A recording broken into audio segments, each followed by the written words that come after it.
La radio, le jazz, la télévision, l'électroménager. Est-ce que vous pouvez imaginer la vie sans toutes ces bonnes choses-là? Eh bien, tout ça a été créé et existe depuis les années 1920. On dit des années 1920 que ce sont des années folles.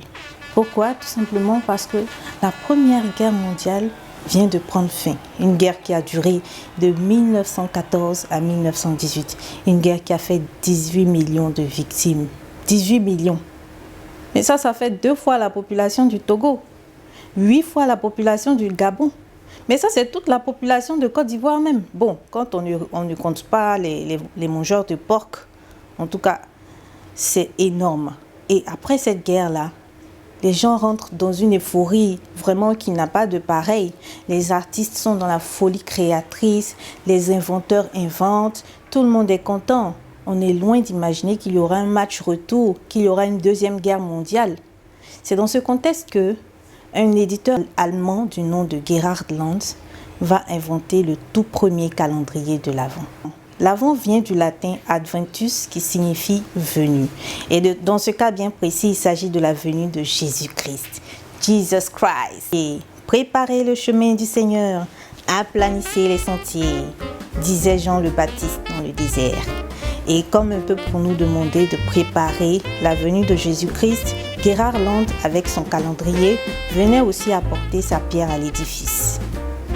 Il faut dire que dans les familles protestantes allemandes au XIXe siècle, il y avait cette tradition-là d'offrir une image pieuse aux enfants chaque jour dans l'attente du jour de Noël. Et cette période de l'Avent-là, c'est une période de 4 semaines juste avant le jour de Noël. Pour réaliser notre calendrier de l'Avent, que dis-je, notre agenda de l'Avent, parce que nous allons avoir besoin, en dehors des dates, de suffisamment d'espace pour que ce soit un calendrier vraiment bien personnalisé. Qu'est-ce que je vais mettre dans cet espace-là? Je vais mettre des catégories. Donc, on a 4 catégories. La première catégorie, c'est la catégorie célébrer les petites victoires. Donc, la catégorie gratitude, reconnaissance, comme vous voulez l'appeler. Donc, vous avez célébrer les petites victoires, en parenthèse, reconnaissance, gratitude. La catégorie aider d'autres personnes à célébrer leurs petites victoires. La catégorie augmenter sa spiritualité. Et enfin, la catégorie don et partage.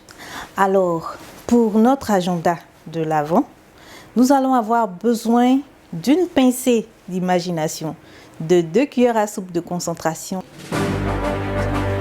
Les nommés dans la catégorie petite victoire à célébrer sont...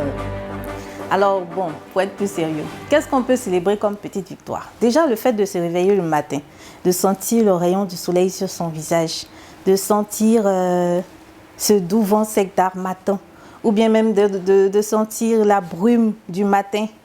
Ça, c'est une petite victoire à célébrer. C'est même plus qu'une petite victoire à célébrer, c'est la victoire suprême, le fait de se réveiller le matin, n'est-ce pas? Je suis un homme, j'ai 40 ans, je ne sais pas cuisiner. Je décide d'apprendre à faire le riz. Et à la fin de la journée, je sais faire le riz. Je note dans mon agenda, check, ok, je sais, petite victoire à célébrer, je sais faire le riz, je célèbre ça. Donc, il y a des victoires qu'on peut prévoir de célébrer et il y a des victoires qu'on ne prévoit pas de célébrer. Quelqu'un nous fait un compliment, ça on n'avait pas prévu, mais il faut le célébrer, il faut le prendre avec joie. Il faut se dire, super, c'est génial, j'ai fait un effort, quelqu'un l'a constaté, je célèbre ça. Il faut célébrer une bonne note à l'école, il faut célébrer la visite d'un ami qui ne nous a pas vus depuis longtemps, l'appel d'une personne qui nous a beaucoup manqué, un appel qui nous a réconforté, une belle musique qu'on a entendue, qui nous a fait nous lever et danser. Il faut célébrer la beauté du paysage, célébrer tout simplement la vie. Donc, toutes ces petites victoires à célébrer là, il faut le mentionner dans l'agenda de l'Avent. Donc, à la fin de la journée, je reviens sur mon agenda, je fais le petit point, le petit check-up. Je fais ma vérification. Je suis reconnaissante pour le réveil matinal. Je suis reconnaissante pour le chant des oiseaux. Je suis reconnaissante pour la beauté du paysage. Je suis reconnaissante pour cette bonne note que j'ai eue. Je suis reconnaissante pour cette nouvelle compétence que j'ai acquise. Je suis reconnaissante parce que j'ai reçu un compliment. Je suis reconnaissante parce qu'on m'a fait des félicitations au travail. Je suis reconnaissante pour etc., etc. Et je suis reconnaissante parce que j'avais décidé d'apprendre à faire du riz et je sais faire le riz. Je suis reconnaissante parce que j'avais décidé d'apprendre à faire le placali. Je sais faire le placali. Je suis reconnaissante parce que j'avais décidé d'apprendre à faire un gâteau et maintenant je sais faire le gâteau.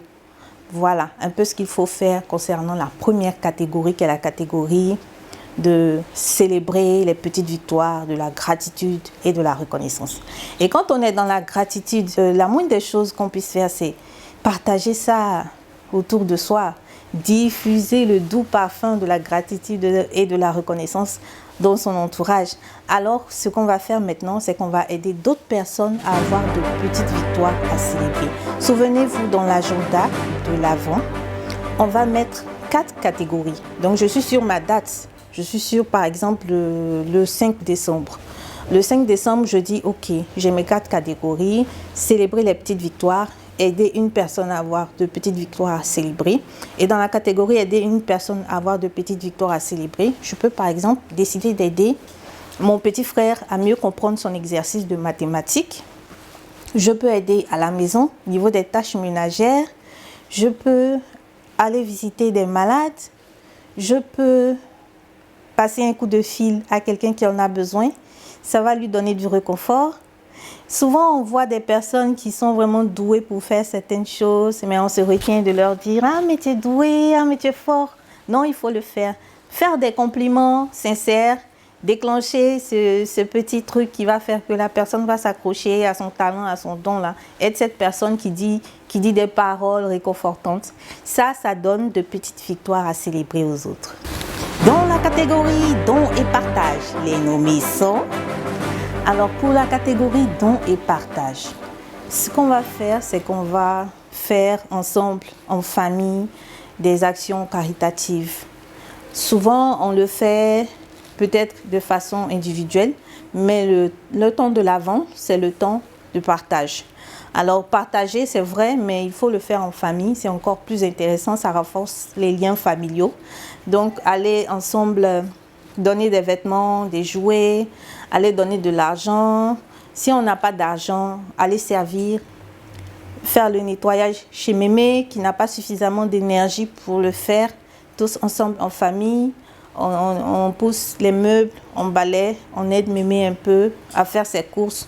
Pour ceux qui ne sont pas trop ménages, qui sont un peu paresseux, mémé, est-ce que tu as une course à faire? Je prends l'argent, je vais faire les courses de mémé. Je l'appelle pour voir si elle va bien et ensemble, en famille, on va la voir. Une visite familiale, des choses en famille. Voilà. Donc, c'est un partage vraiment transversal. Voilà. Partage vers soi-même et partage vers les autres. C'est ce qui fait que c'est encore plus intéressant. Ensuite, on a la catégorie prière, spiritualité.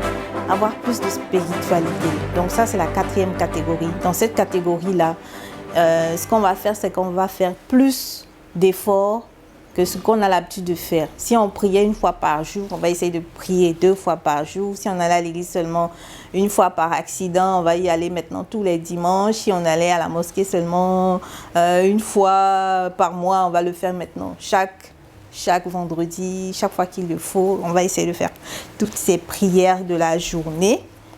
Et surtout, n'oubliez pas, ça va se faire vers soi et aussi vers les autres. Donc, ça veut dire qu'il faut le faire en famille. On a l'habitude d'aller à l'église en solo, en pièces détachées.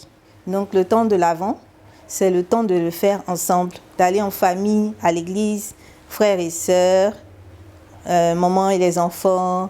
On y va ensemble, on revient ensemble. On fait des prières ensemble. On prie souvent seul, mais on prie ensemble en famille pendant le temps de l'Avent. Et c'est encore dans la même dynamique du partage.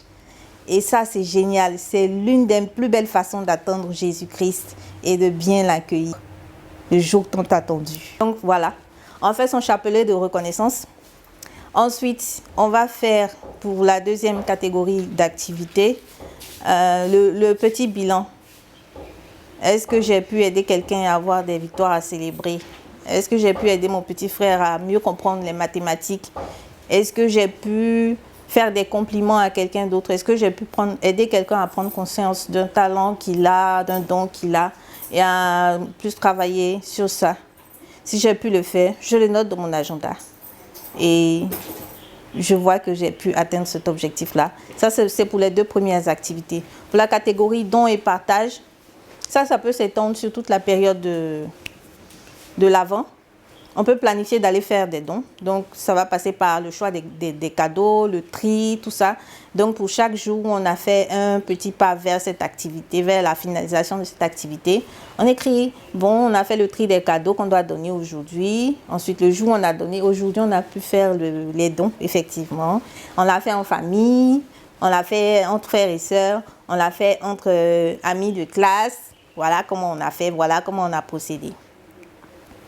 Donc, on remplit chaque case de notre calendrier de l'Avent avec ce qu'on a pu, de notre agenda de l'Avent, avec ce qu'on a pu réaliser comme activité pour chaque catégorie, pour les 4 catégories.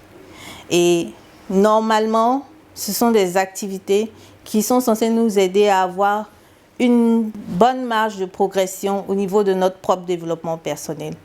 Parce que être reconnaissant, aider d'autres personnes à être dans la reconnaissance, partager, avoir une bonne spiritualité, ça, c'est se renforcer soi-même. Ce sont des éléments qu'il faut préserver de façon continue. Mais pendant la période du temps de l'Avent, il faut le faire encore avec beaucoup plus de ferveur parce que c'est une période favorable où effectivement, Jésus est vraiment attentif à tout cela. Et quand il vient aussi nous partager sa joie, il vient nous partager son amour et sa paix. N'est-ce pas merveilleux tout cela? Et nous sommes dans la période de Noël. Nous allons en profiter pour vous dire joyeux Noël à tous. Alors les amis, si vous avez apprécié cette vidéo sur l'agenda de l'Avent, n'hésitez pas à faire vos commentaires. Si vous avez des suggestions d'activités pour l'agenda de l'Avent, vous pouvez aussi les mentionner en commentaire. Si vous avez expérimenté cet agenda, cette manière de procéder, et que vous avez apprécié, vous pouvez aussi me faire un retour par commentaire. Je serai très ravie. Merci, à la prochaine et à plus tard. Bye.